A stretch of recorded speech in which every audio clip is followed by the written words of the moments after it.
Most people think over-apologizing is about politeness, insecurity, or a bad habit you pick up along the way. But if you look deeper, if you listen closely to the way your voice changes when you say sorry, even when you didn't do anything, you'll realize it's not a habit at all. It's a survival strategy, one you learned long before you could even understand what survival meant. Because people who constantly apologize aren't weak. They're not overly dramatic. They're not too sensitive. They're children who grew up in environments where being wrong was dangerous and being sorry was the only safe place to stand. It starts early, in small ways you barely remember. When you learned that someone else's disappointment could erupt like a storm, when silence felt like punishment, when anger, especially someone else's anger, felt like something you had to manage, soothe, or prevent at all costs. You became hyper-attuned to shifts in tone, to changes in mood, to footsteps in the hallway. You could sense tension before it even entered the room.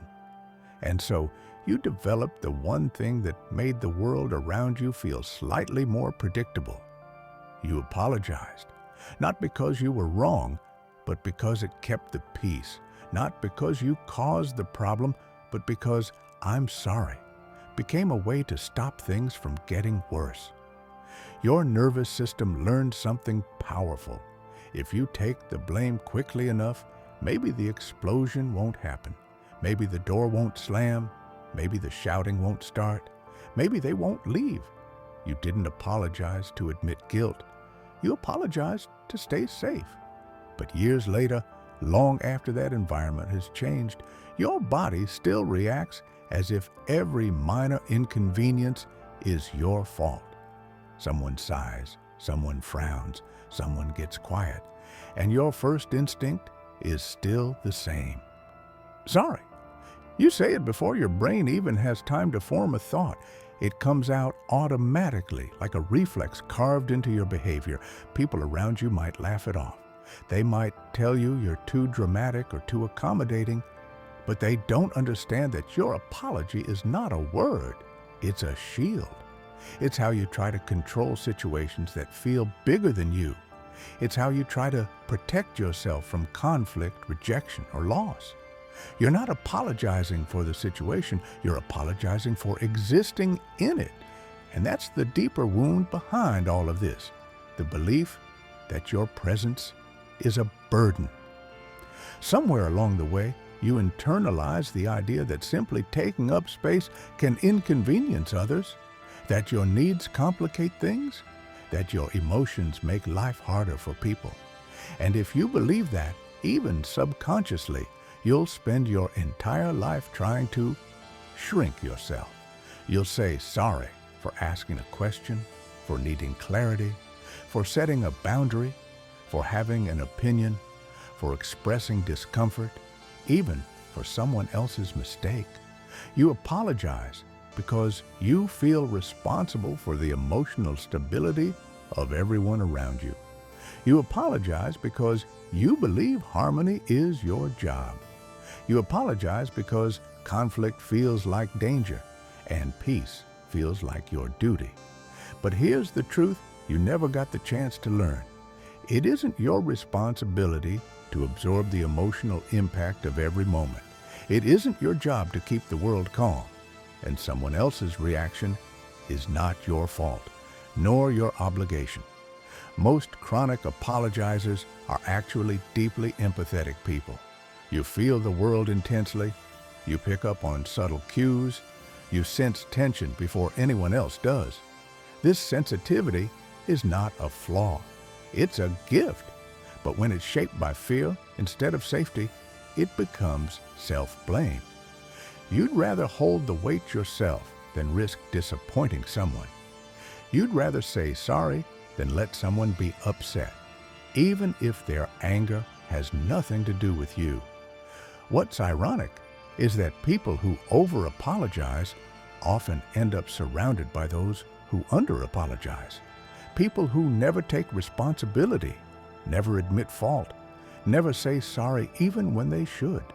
And so the imbalance grows. You take on their guilt. You carry their emotional chaos. You apologize on behalf of people who should be apologizing to you. And every time you do, your self-worth erodes a little more. You reinforce the belief that you are the one who must bend, adjust, soften, fix, repair. You teach others, without realizing, that they don't need to meet you halfway, because you will always compensate, you will always surrender, you will always take blame before anyone else has to. But over time, this turns into resentment, quiet, suffocating resentment that you're too exhausted to express. You feel taken advantage of, but you blame yourself for feeling that way. You feel invisible, but you apologize for needing to be seen. You feel unheard, but you say sorry for speaking up. It becomes a cycle that steals your voice and convinces you that silence is easier. But here is the truth that finally breaks the cycle. Apologizing for everything doesn't make people love you more. It doesn't make you safer. It doesn't make your relationships more stable. It just makes you smaller. It teaches everyone, including you, that you are responsible for things you never caused. And a heartbreaking part, you learn to apologize because no one ever apologized to you. Not when they should have, not when you needed it most. So you took both halves of the emotional burden, the blame and the remorse. Healing starts when you realize you don't need to carry both anymore. It starts when you notice the moment before the automatic sorry leaves your mouth. When you pause, when you breathe, when you ask yourself a simple question. Did I actually do something wrong? Most of the time, the answer will be no. Healing continues when you understand that other people are allowed to feel discomfort, frustration, disappointment, or sadness without it being your fault. Their emotions belong to them, not to you. You don't have to fix what you didn't break. And one day, slowly, someone will look at you and say, "You don't need to apologize for that." And for a moment, you'll feel confused, uncertain, exposed, because you're not used to someone giving you permission to simply exist without explanation. But if you stay with that feeling, if you let it settle instead of running from it, you'll experience something unfamiliar but powerful. The sensation of being accepted without conditions. That's what real safety feels like. Not walking on eggshells, not shrinking, not pleasing your way into worthiness, but standing fully in yourself, without guilt for taking up space.